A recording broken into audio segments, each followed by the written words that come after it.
మహాగణుడవు మహోన్నతుడవు సర్వోన్నతుడవైన మా ప్రియ పరలోకపు తండ్రి, మీ ఘనమైన శ్రేష్టమైన నామాన్ని బట్టి వేలాది వందనాలు చెల్లిస్తూ ఉన్నాం. ప్రతిదినం ఈ రీతిగా మీ పాదాల చింత చేరి శ్రేష్టమైన మీ మాటలు వినడానికి మీరు ఇస్తున్న మహాకృపను బట్టి వందనాలు. వాక్యం వింటున్న మా శ్రోతలందరినీ దీవించండి, దర్శించండి, ఆశీర్వదించండి, బలపరచండి. కాంపిటేటివ్ ఎగ్జామ్స్ రాసి ఉద్యోగాల కోసం ఎదురు చూస్తున్నారు, మంచి ఉద్యోగాల బిడ్డలను ఉంచండి. విదేశాల్లో ఉన్న మా బిడ్డల కోసం ప్రార్థిస్తున్న వారి డ్యూటీల విషయంలో, ఆరోగ్య విషయంలో మీ కృపనిచ్చి బలపరిచి నడిపించండి. దూర ప్రాంతాల ఉద్యోగాలు చేస్తున్న బిడ్డలు వారి కుటుంబాలను దీవించండి, బలపరచండి.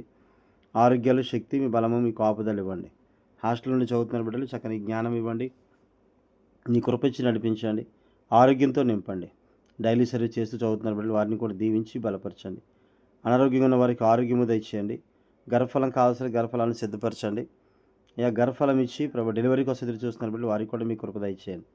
వివాహాలు కావాల్సిన వివాహాలు మీరు సిద్ధపరచండి. అన్ని సంఘాల్లో ఉన్న సకల పరిశుద్ధులకు మీ కాపుదల భద్రత ఇచ్చి నడిపించమని యేసయ్య పరిశుద్ధ నామంలో అడిగి వేడి ప్రార్థిస్తున్నాం తండ్రి, ఆమెన్. అందరికీ వందనాలండి. కీర్తన గ్రంథం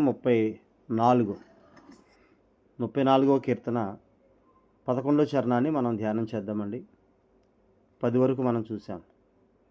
34:11 పిల్లలారా, మీరు వచ్చి నా మాట వినుడి, యెహోవా యందలి భయభక్తులు మీకు నేర్పెదను. పిల్లలారా, ఇక్కడ పిల్లలారా అంటే 2-3 అర్థాలు మనం చూడవచ్చు.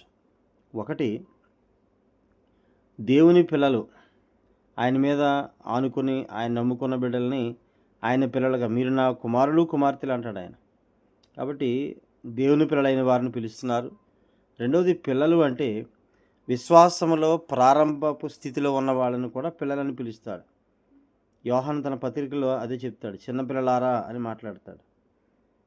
అంటే విశ్వాసములో ప్రారంభపు స్థితిలో ఉన్నవారు, అప్పుడే కొత్తగా రక్షణ పొంది వచ్చిన వారు, వాళ్ళతో ఆయన చెప్తున్నాడు, మీరు వచ్చి నా మాట వినుడి, యెహోవా యందు భయభక్తులు మీకు నేర్పేదను. మీరు కొత్తగా వచ్చారు కనుక యెహోవా యందు భయభక్తులు ఎలాగో ఏం చేయాలో, భయభక్తులు అంటే ఎలా కలిగి ఉండాలో మీకు నేర్పుతాను అంటున్నాడు ఆయన. ఈ 11వ చరణం నుంచి 14 వరకు కూడా అవే చెప్తాడు ఆయన. 14వ చరణం వరకు కూడా అవే విషయాలు ఆయన రిపీట్ చేయడం అనేటువంటిది మనం చూస్తామండి. ఈ కీర్తనలోని యొక్క విషయాలు తన శ్రోతల్ని పిల్లలారా అని పిలవడం మనం చూస్తున్నాం. తన శ్రోతల్ని అంటే తల్లిదండ్రులు తమ పిల్లలకు హితోపదేశం చేసే సందర్భాల్లో సర్వసాధారణంగా ఈ విషయాలు చెప్పడం అనేది ఇక్కడ తండ్రిగా ఆయన కూడా మనకు ఆ విషయం తెలియజేయడం మనం చూస్తున్నాం. నిర్గమకాండం 12వ అధ్యాయం 26లో మనం చూస్తే అండి, 12:26 మరియు మీ కుమారులు మీరు ఆచరించి ఆచారం ఏమిటని మిమ్మల్ని అడుగునప్పుడు మీరు, ఇది యెహోవాకు పస్కాబలి, ఆయన ఐగుప్తీయులను హతము చేయొచ్చు, మన ఇండ్లను కాచినప్పుడు ఆయన ఐగుప్తులను ఇశ్రాయేలు ఇండ్లను విడిచిపెట్టెను అనే వాళ్ళని చెప్పవలను.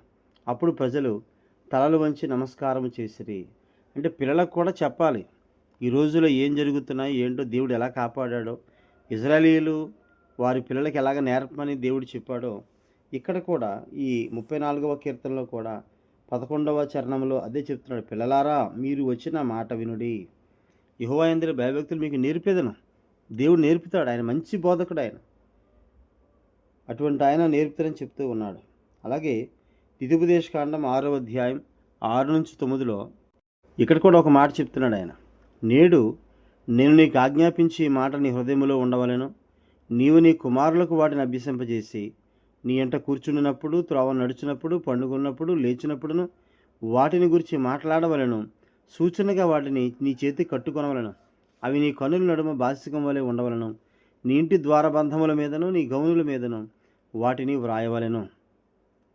ఈ విషయాన్ని బట్టి అంటే ఇశ్రాయేలీయులు వారు తమ పిల్లలకి వాటిని నేర్పాలి. ఎలా నేర్పాలో చెప్తున్నాడు ఆయన. వాటిని అభ్యసింపజేయాలి అంటే వాళ్ళు నేర్చుకునేదాకా విడిచిపెట్టకూడదు. నేర్చుకోవడం వేరు, అభ్యసించడం వేరు. నేర్చుకోవడం అంటే ఊరికే మామూలుగానే వాళ్ళు వల్లివేయడం నేర్చుకోవడం. అభ్యసించడం అంటే స్కిల్తో పాటుగా నేర్చుకోవడం. అంటే వాళ్ళు కూడా డైరెక్ట్గా వాక్యాన్ని చెప్పగలిగే స్థితిలో వాళ్ళకి నేర్పాలంటున్నాడు ఆయన. కూర్చునేటప్పుడు, త్రోవ నడిచేటప్పుడు, పండుకునేటప్పుడు, లేచి, అంటే 24/7 అని మనం అంటాం చూసారండి. అలాగా పిల్లలకి అవి నేర్పుతూనే ఉండాలి. నిరంతరము వాక్యాన్ని వారి హృదయాల్లో చొప్పిస్తూనే ఉండాలి. వాక్యం వారి మైండ్‌లో ఉంటే తప్పు చేయడానికి అవకాశం లేకుండా చేస్తాడు. ఆ మాటే కీర్తనలు 119లో మనం చూస్తాం. 9వ చరణం, 11వ చరణం అండి. 119వ కీర్తన.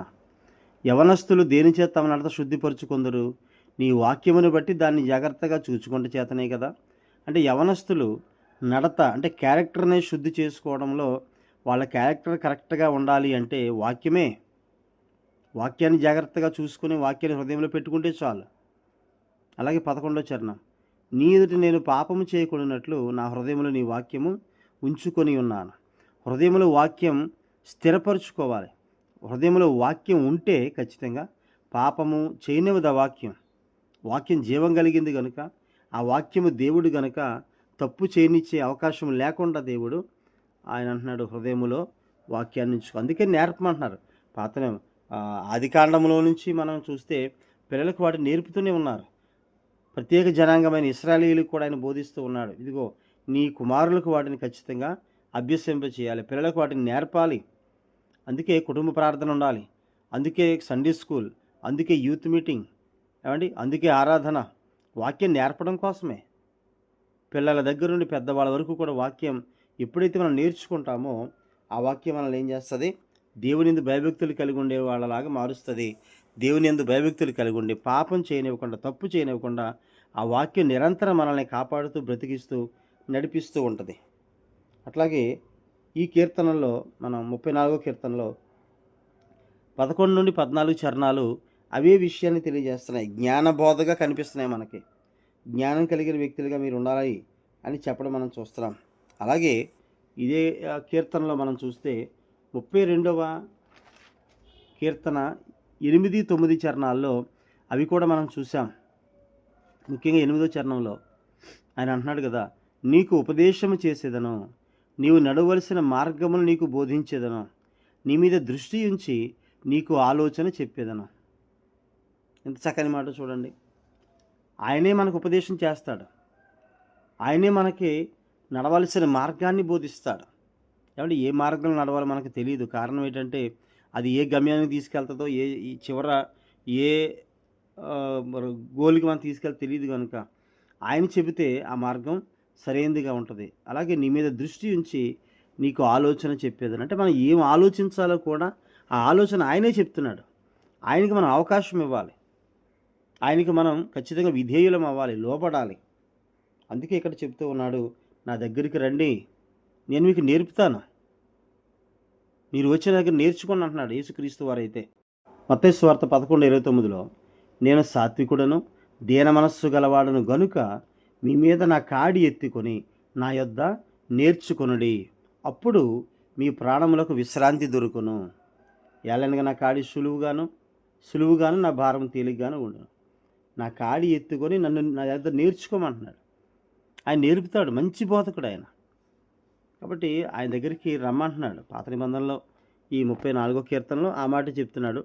యేసుక్రీస్తు వారు అదే నా దగ్గర నేర్చుకోండి, అప్పుడు మీ ప్రాణాలకు విశ్రాంతి కలుగుద్దని చెప్తున్నాడు. ఎవరైనా సొంత అనుభవంతో ఎంతో కొంత కోల్పోయిన తర్వాత నేర్చుకోవడం కంటే ముందుగానే జ్ఞానానికి మూలమైనటువంటి దేవుని భయభక్తులు మనం నేర్చుకోవడం అనేది చాలా ఉత్తమం అని చెప్తున్నాడు. సామెతలు 9:10లో మనం చూస్తే అండి, జ్ఞానం రావాలంటే ఒకే ఒక మార్గం. 9:10లో యెహోవా యందు భయభక్తులు కలిగి ఉండుటయే జ్ఞానమునకు మూలము. నీకు జ్ఞానం రావాలా, మీ బిడ్డలకి జ్ఞానం కావాలా, ఖచ్చితంగా దేవుని వాక్యం నేర్పండి, దేవుని యందు భయభక్తులు కలిగి ఉండటం నేర్పండి, చాలు.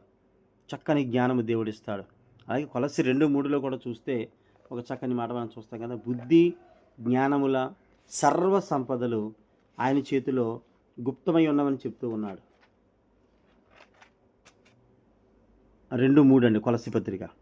బుద్ధి జ్ఞానముల సర్వ సంపదలు ఆయన యందే గుప్తములై ఉన్నవి, దాగి ఉన్నవి, వాటిని ఉపయోగించుకోవాలి మనం. కాబట్టి ఆయన అంటున్నాడు కదా, పిల్లలారా మీరు వచ్చిన మాట వినుడి, యెహోవా యందు భయభక్తులు మీకు నేర్పేదను. ఆయన్ని నేర్పుతాడు. ఆయన యందు భయభక్తులు కలిగి ఉంటే అద్భుతమైన కాపుదల, కృప, జ్ఞానము దేవుడిస్తాడు మనకు, మన బిడ్డలకు. అటువంటి భాగ్యము దేవుడు మనందరికీ దయచేయనుగాక. ఆమేన్. అందరికీ వందనాలండి.